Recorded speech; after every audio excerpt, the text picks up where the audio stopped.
There's been a lot of talk about how the Texas public school finance system needs to be fixed. But what's wrong with the current system? Let's take a look. The system supports more than 5.3 million students, 8,700 campuses, and 1,200 school districts and charters.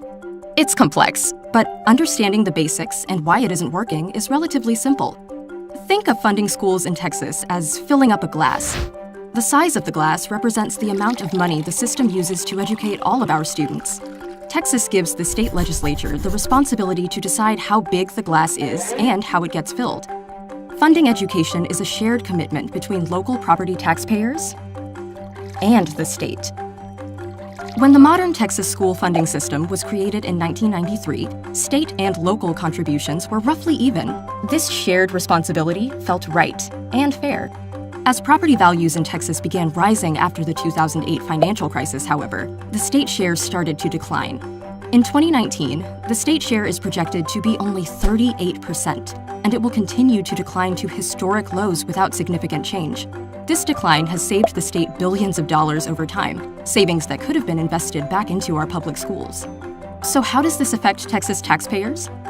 It means the state is relying more on local taxes to fund public schools.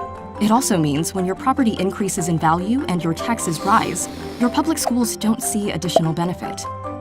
Wait, that doesn't seem right, does it? Shouldn't money intended for schools stay in our schools? If the state saves billions from increased local property taxes, shouldn't that savings go to improve and expand student programs and pay our teachers more? Instead, that savings is going to other things in the state budget, while spending on Texas students remains flat, despite higher expectations and rising costs. That also doesn't seem right, does it? So what's the solution? Money intended for our schools should stay in our schools. The state should invest more in our programs, teachers, and students. Their future, our state's future, is worth every penny.